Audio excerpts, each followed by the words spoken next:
이게 유명한 나사렛 회당 설교라고 합니다. 예수님께서 세례를 받으시고 요단강에서 나오신 이후에 자기 고향 나사렛으로 돌아가 가지고요, 처음 하신 말씀이기도 합니다. 회당에서 회당 모임에는요, 정기적으로 언제나 말씀을 읽는 모임이 있습니다. 그곳에 예수님께서 가셨던 거예요.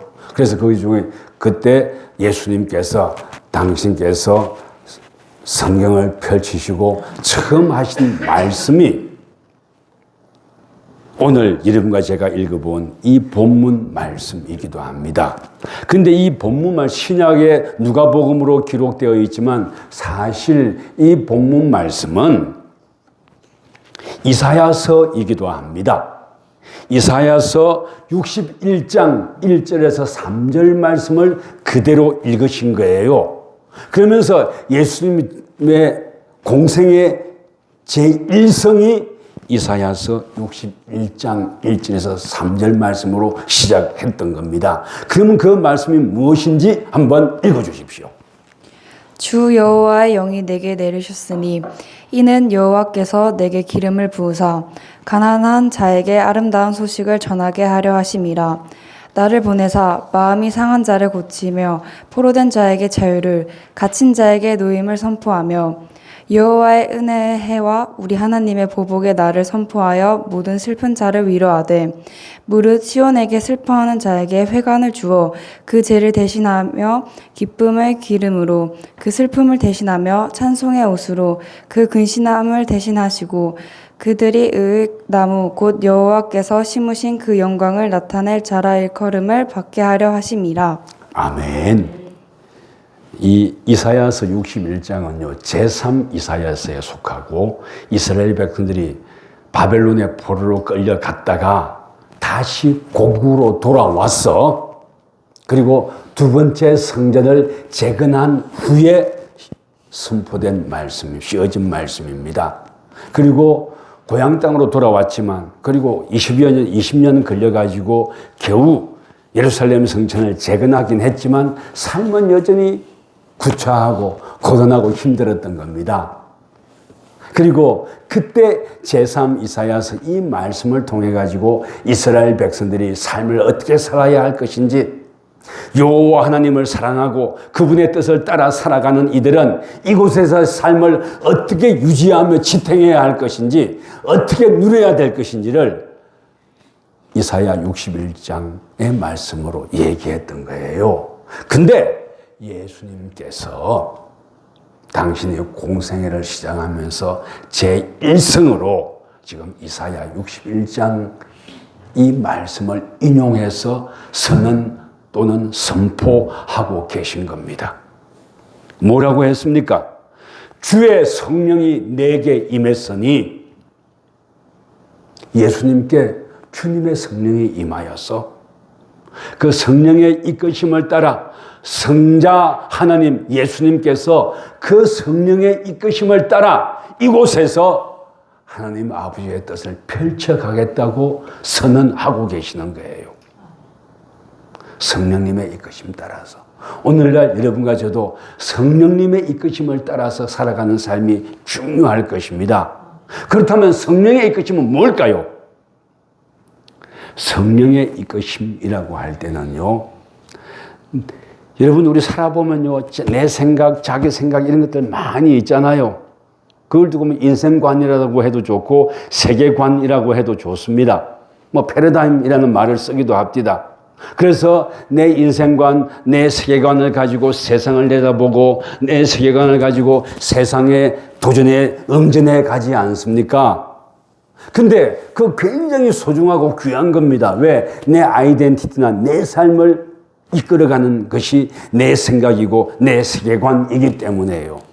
근데 예수님께서는 성령의 이끄심을 따랐다 그랬습니다. 성령의 이끄심이란 뭡니까? 하나님 아버지의 뜻을 받든다, 이런 뜻이에요. 그렇게 예수님께서 성령의 이끄심을 따랐다면 오늘날 여러분과 저도 성령님의 이끄심을 사모하며 살아가야 할 겁니다.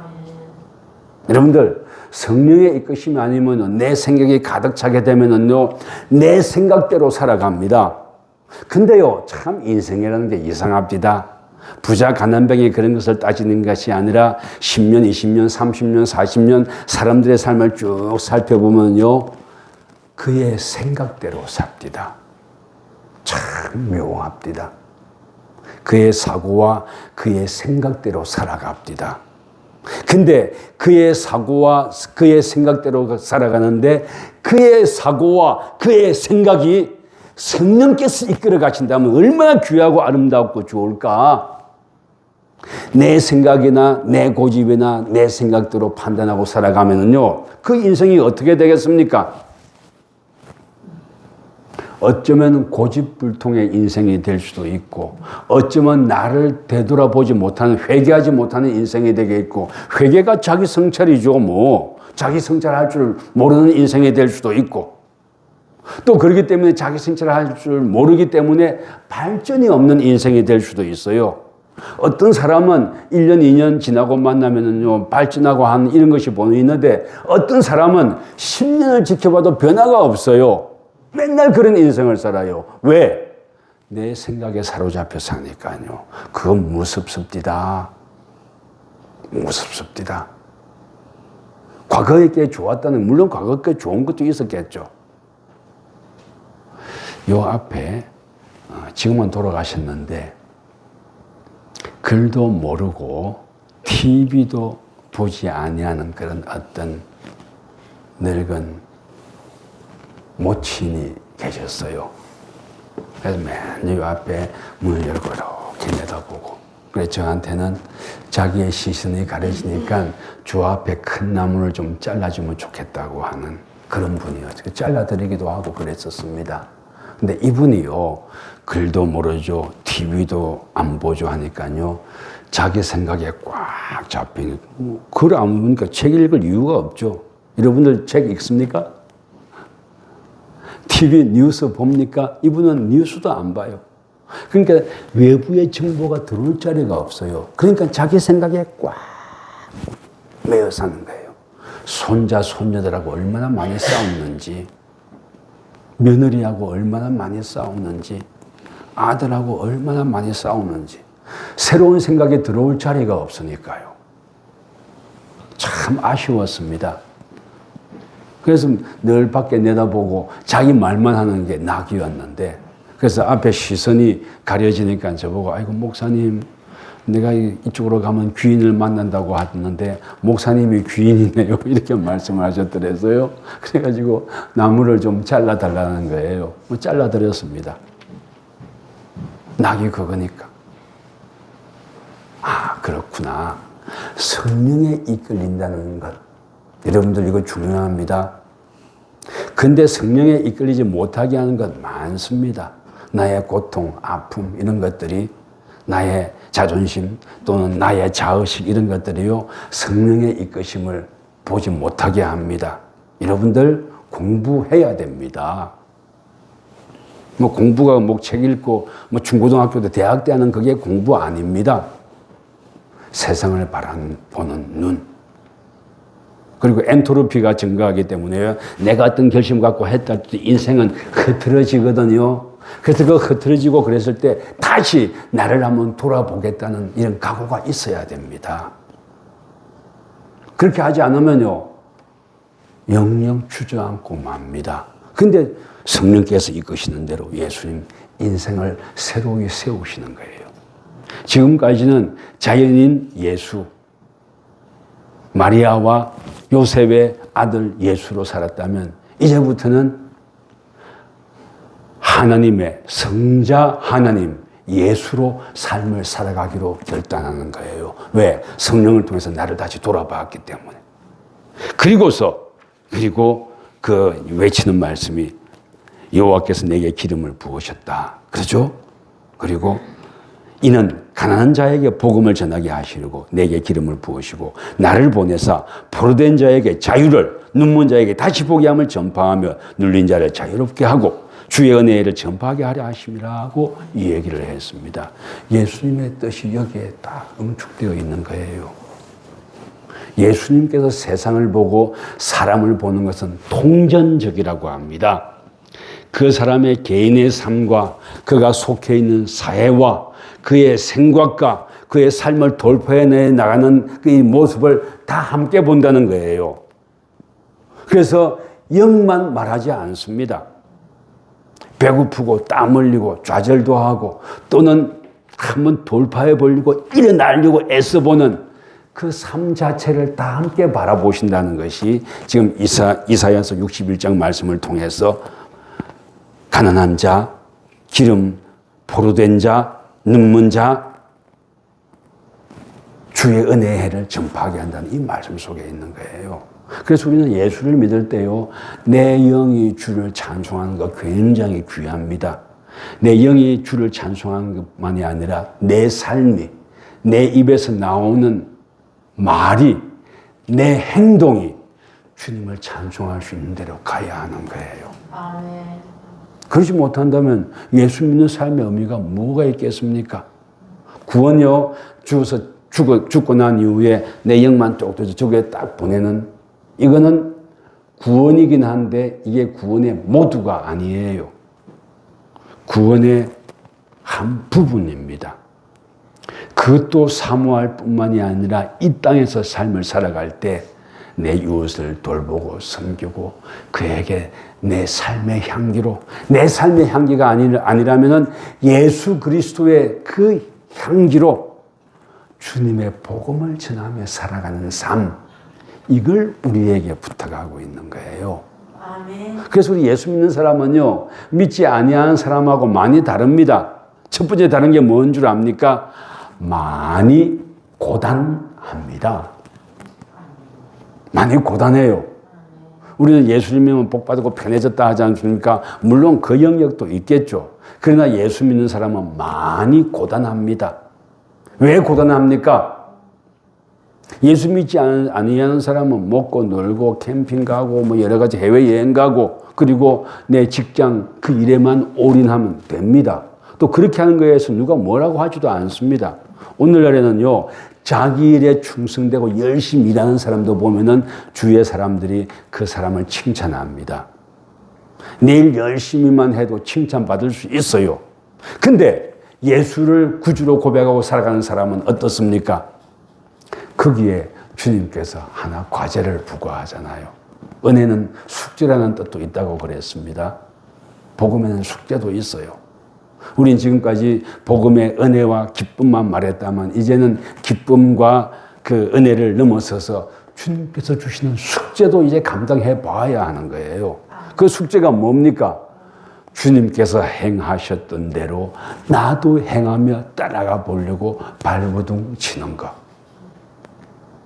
함께 예배하며 함께 기도하며 주님께 주신 뜻이 뭔가를 눈을 닦으면서 같이 나아가 보는 것.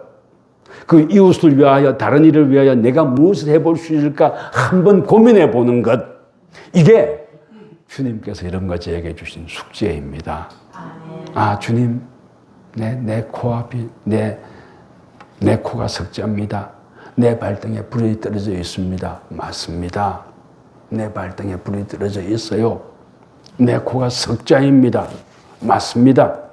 그것 때문에 손이 옹그라들고 그것 때문에 신불자가 되어보고 그것 때문에 빚잔치 해본 사람들도 있을 겁니다.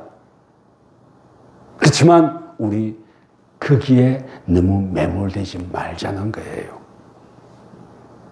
거기에 너무 매몰되지 말고 지금 당장 눈앞에 해야 될 거 해야 됩니다. 그거 감당하지 아니하고 주님의 일을 감당하겠다면 그것은 거짓말이에요. 그러나 그것을 열심히 감당하되 거기에서 멈추지 아니하고 주님께서 나를 이 땅에 보내신 목적, 내가 열심히 밥 먹고 열심히 일하고 돈 벌고 하는 그 이상의 나를 향하신 주님의 뜻이 있을 거라는 믿음을 가지고 살아가는 것이 오늘날 여러분과 제가 감당해야 할 일들입니다. 그래서 그런 차원에서 지금 주님께서 말씀하시는 거예요. 주의 성령이 임해서 18절 다시 한번 18, 19절 한번 읽어주십시오. 주의 성령이 내게 임하셨으니 이는 가난한 자에게 복음을 전하게 하시려고 내게 기름을 부으시고 나를 보내사 포로된 자에게 자유를 눈먼 자에게 다시 보게 함을 전파하며 눌린 자를 자유롭게 하고 주의 은혜의 해를 전파하게 하려 하심이라 하였더라. 아멘.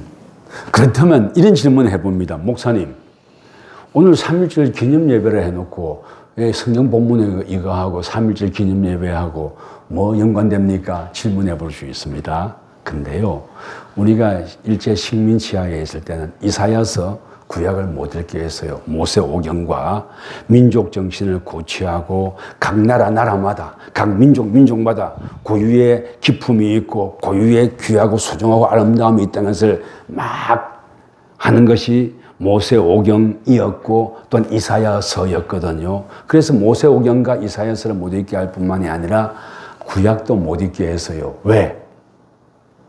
이걸 읽으면 독립전쟁을 치르려고 한단 말이에요. 그래서 일제가 이거 못 읽게 했습니다. 실제로요.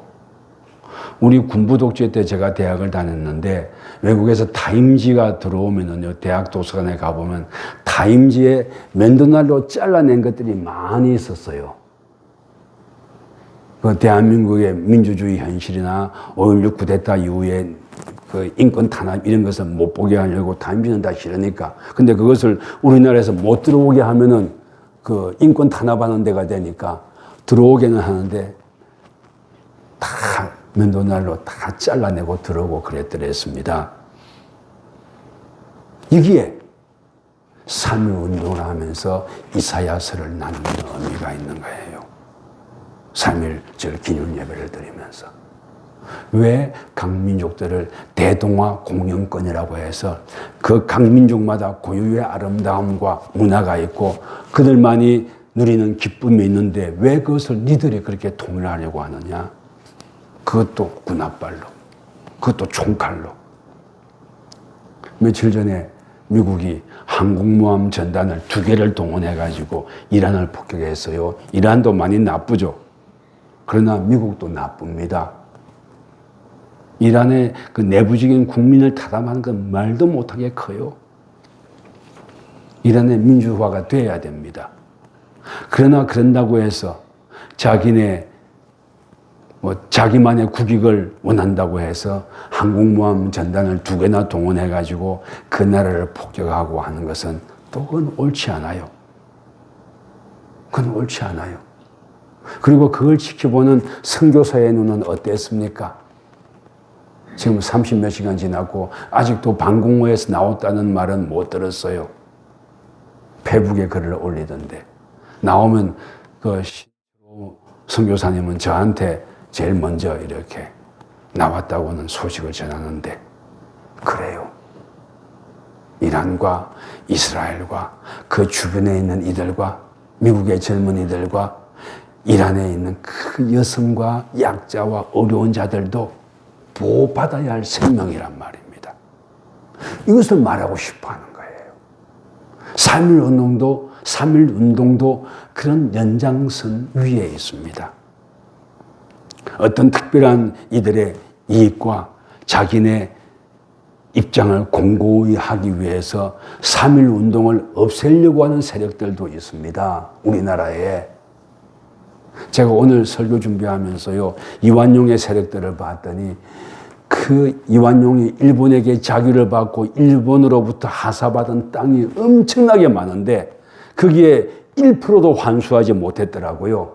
이완용의 손자는 캐나다 유학가 있음에도 불구하고 이완용의 손자 그 땅들을 다 자기 걸로 갖고 있더라고요.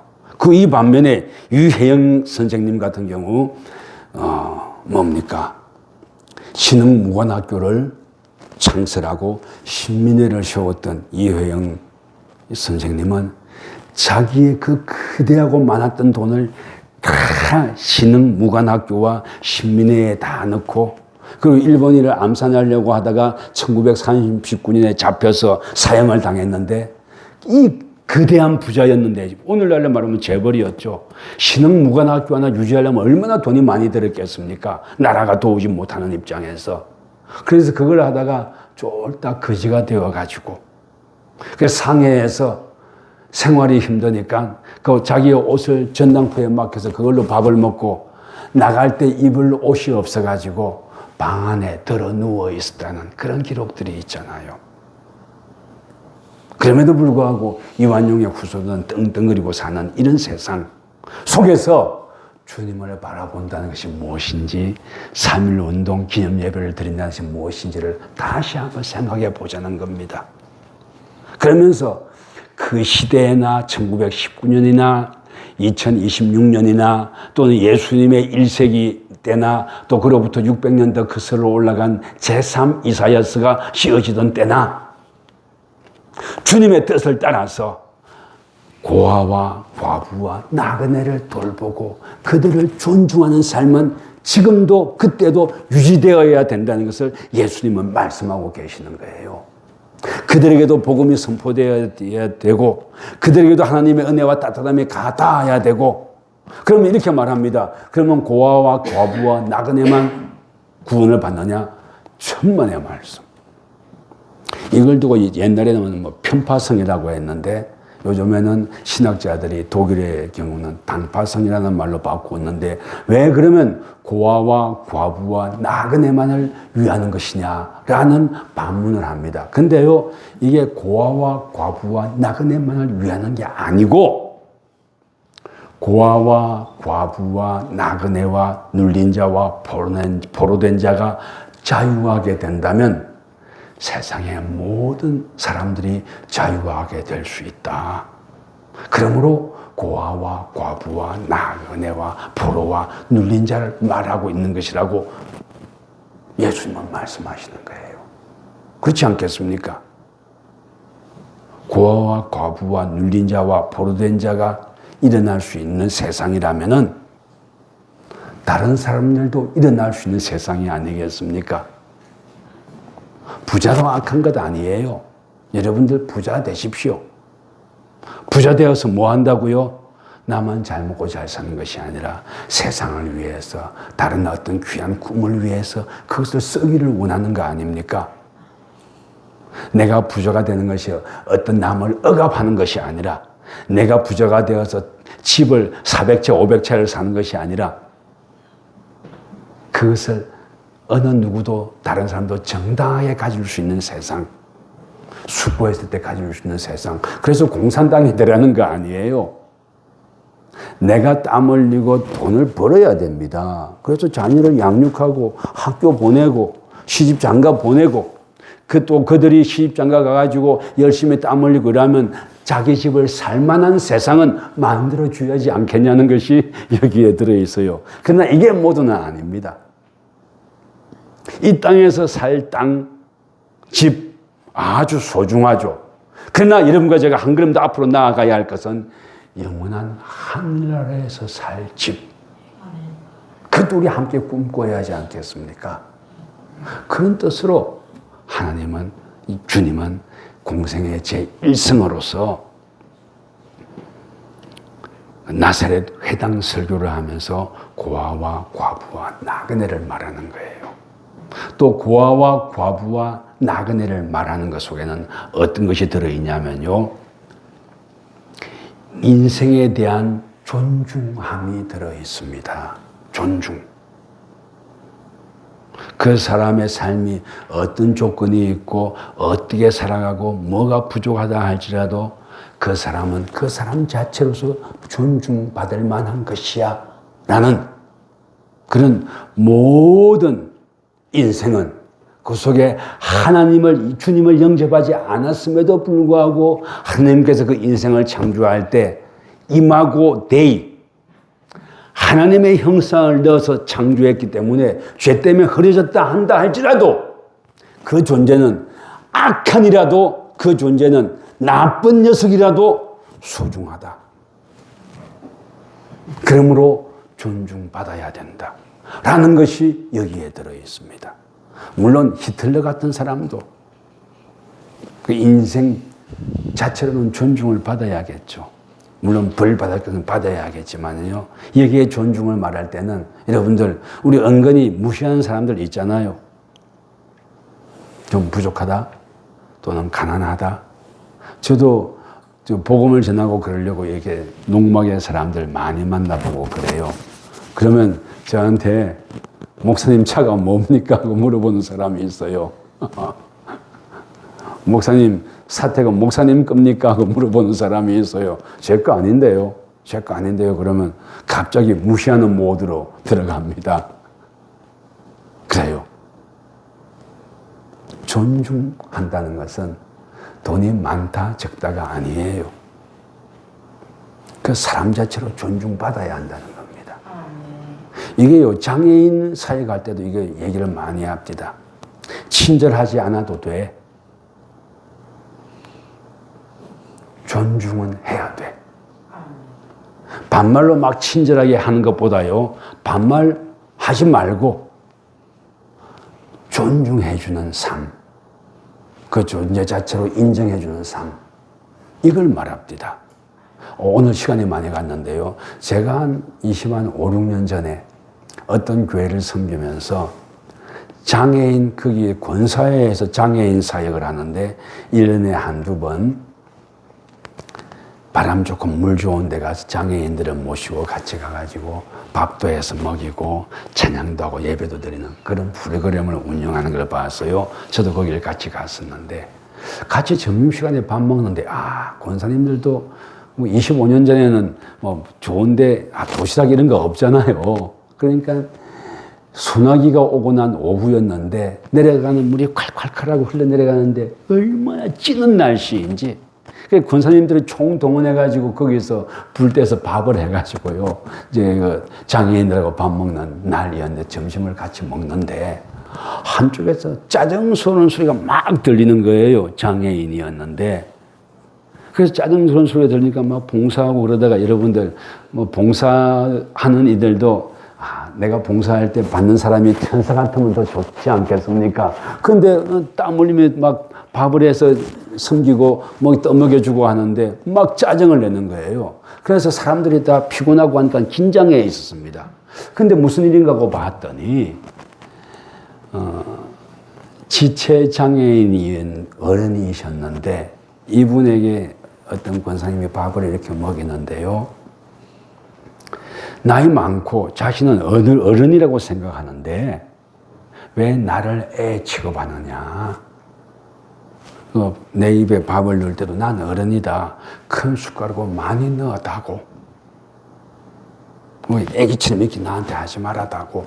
말도 애기를 다루듯이 이렇게 하지 말아다고. 나를 존중해다고. 그리고 내 입에 밥을 넣어줄 때 정말 고마운데 애기처럼 조금 넣지 말고 한 숟가락 듬뿍 떠서 입에 넣어다고. 이 말은 나를 존중해달라는 말이었습니다. 그 말을 권사님이 얼른 알아들었어요. 죄송합니다 하더니 밥을 고봉으로 떠서 입에 넣어주고 이 지체장애인 이 어른도 감사하고 기쁘게 받아먹고 그걸 섬겨주는 건 고맙습니다. 고맙지만 나를 좀 존중해 주십시오 하는 그런 외침이 거기에 있었던 거예요. 26년 전의 외침이었지만 오늘날도 그렇지 않습니까? 존중해 달라는 것. 오늘 좀 구체적인 팩트를 말하고 싶었는데 큰 얘기만 오늘 하게 되네요. 3.1절의 정신은 서로 존중, 나라가 나라를 존중하고 민족이 민족을 존중하고 존중받고 개인이 개인을 존중하고 존중받는 그것이 3.1절의 정신인 거예요. 그것이 예수 그리스도의 정신을 이어받은 거예요. 예수 그리스도의 정신이 어디에서 나타납니까? 이 나사렛 회당 설교, 공생의 시작하면서 처음 외쳤던 말 이사야 61장 이 말씀 속에서 예수님의 뜻이 나타나지 않습니까? 이렇게 설명하면 잘못하면 저를 빨갱이라고 말할 수도 있어요. 예수님의 뜻은 이겁니다. 그러면서 영원한 하나님의 나라를 소망하자. 천국을 바라보며 가봅시다. 지금 이곳에서 아끼고 사랑하며 존중하며 손잡고 주님의 나라까지 같이 가봅시다 하는 것이 3.1 운동의 뜻이었고 그것이 오늘날 여러분과 저의 삶에도 목표가 되어야 할 겁니다. 이것이 예수 그리스도의 제1성으로서 나사렛 회당 설교에서 나타나는 핵심 말씀이기도 합니다. 주님을 바라보고 한 걸음 더 앞으로 나아가십시다. 주님의 뜻을 따라서 내게 주어진 발등에 떨어진 물도 끄고 내 코가 석잔 이것도 끄지만 꺼야 됩니다.